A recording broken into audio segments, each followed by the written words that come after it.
So if you click on this video, you're probably looking to build an amazing lean physique and you want to lose body fat, but you also want to do it the right way. You don't want to be making the mistakes that every average gym joe is making, that they keep staying average, they never get to that amazing looking body, and you just really want to do things properly.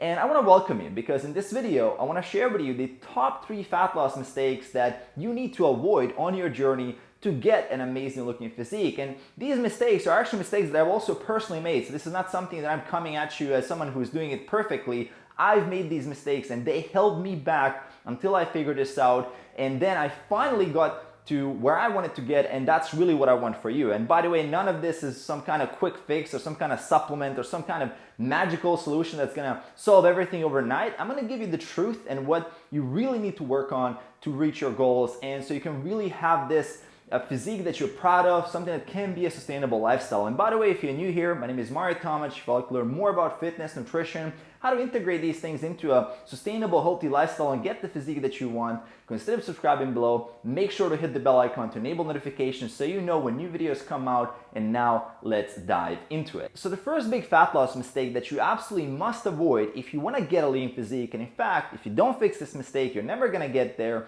is avoid something I call the Sisyphus diet. And here's what I mean by that, and here's why I named it like that. So for a lot of people, including myself, when you go into nutrition, when you do that, you look very closely at the daily caloric intake. You manage that quite well. You are quite motivated to figure out the numbers and fix that, but you tend to ignore the weekly caloric intake. And I made this mistake as well. So I would be very well on some daily calories, and some days I would actually be a bit more motivated, so I would even undereat a little bit. I would actually be less hungry some days, so I would undereat again. But then there was that 1 or 2 days of the week where I would overeat on my calories. There's 1 or 2 days there's something happens or I was too restrictive and then I overate, and that 1 or 2 days was basically enough to keep me at a maintenance level or even get me into a gaining level of calories, which meant that I was suffering. So I was dieting for the most part. I was basically spending most of the days of the week in a diet state, so I was restrictive, but I wasn't seeing any progress. And that's why I call it the Sisyphus diet, because you're pushing the boulder up the mountain, but you're not seeing any progress. And the thing of this is that we tend to look into absolutely everything but how much food we eat. And I see people make this mistake all the time. They look into fasted cardio, they're looking into meal frequency, whether they're eating 1 or 2 or 3 or 4 or 5 meals per day, fasting strategies, all kinds of supplements, instead of looking at the caloric intake, which is the main thing to look at. And this is the truth. And if you don't manage your weekly caloric intake, all of this other stuff goes out the window. So really, you gotta look at this. If you're stuck currently in the Sisyphus diet, this is the thing you need to look into, managing your weekly caloric intake, and that will break that plateau and break that weird cycle that you're currently in. Now, the second fat loss mistake I see so many people making when it comes to their diet, when it comes to getting to a lean physique, is having this mentality of on the plan versus off the plan. So there's this list of foods that are approved foods versus these foods that are not approved foods. And what this is, it's a clear sign that you're not doing something that's sustainable. Basically, it's a clear sign that you're judging yourself and every single food you eat from a point of not understanding how nutrition really works and not having a clear system. And the fact is that when you are off the plane, quote unquote, what tends to happen is you go into this YOLO mode where you basically go and eat whatever you want for a couple of days and then, oh, I'm gonna restart on Monday. And I had this thing as well, like I've struggled with this myself.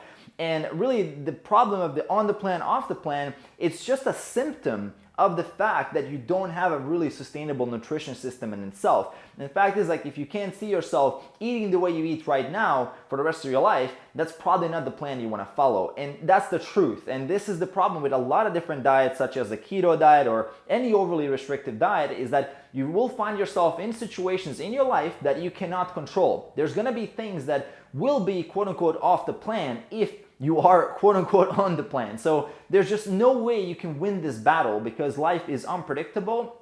And by thinking like this, you're automatically putting yourself in a situation where you will fail. it's inevitable because you're on the plan, off the plan type of mentality is not what is called anti-fragile. It can't take all these fluctuations that life throws at you, and it will make you feel very bad when you're quote unquote off the plan, and that guilt can actually spiral into all kinds of problems, and then you have a very bad relationship with food, which will then ultimately prevent you from reaching your goals. So this is a really, really bad idea. So if you're currently thinking, oh, this food is on the plan, this food is off the plan, you really want to dig a bit deeper into nutrition and find a very sustainable strategy where you will be able to be a bit more flexible, because this is going to be a problem in the long term. Maybe short term it works to be extremely restrictive, but if you think about it long term, that's where usually these things fall apart, and that's where weight regain is a huge problem. And for a lot of people, they can lose a decent amount of weight, but they cannot keep it off because it was never a lifestyle. It was always this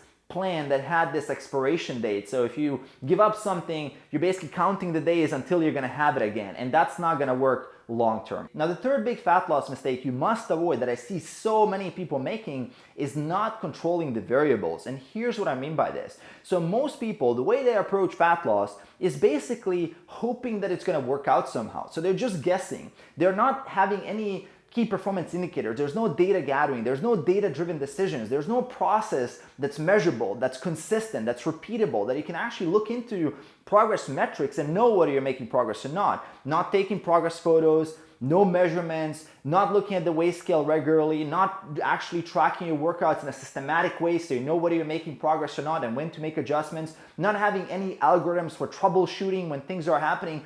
All of that, if you don't have that in place, you're basically guessing. And that's what I did for a very, very long time. And guess what? That guessing is totally cool if you want to get some average results, if you want to just do a suboptimal approach, and if you just don't really care about dialing things in. And it just takes a very, very long amount of time to get to your real goal if you really want to take it to a high level, and you may never get there. And that's really the truth. And I have to be very upfront here because I've also made this mistake. I was dabbling around. I was being wishy-washy. I was just avoiding to track my things. I wasn't really setting up any data indicators. I was just basically, again, going by how I feel. And the truth is, how we feel is not an accurate estimate of what's going to happen. It's not a way of looking at things that will lead to a more predictable process that you can actually enjoy the process as well because you're seeing the results. And the truth is that if you're not measuring the progress, if you're not seeing the progress, it's really hard to even stay motivated and disciplined, and that then starts affecting your consistency. So all this going by how you feel, I mean, guess what? How I feel right now is having a huge pizza. Right? Does that mean that that's the right decision? And I see so many people making the fat loss journey into this whole like emotional process instead of actually looking at systems, data, processes, KPIs, just dialing things into a point like you're a machine, because that's how you get to a really, really high level, and that's how you absolutely crush it. And I'm actually gonna leave a video here at the end where I'm gonna dive into some fat loss habits that I would like you to try out because they will make a huge difference in your physique. So check out that video, as well as I'm gonna leave a description link below, which you can actually check out if you wanna work with me as your coach and as your mentor. So check out that link. Other than that, I will see you in that next fat loss video.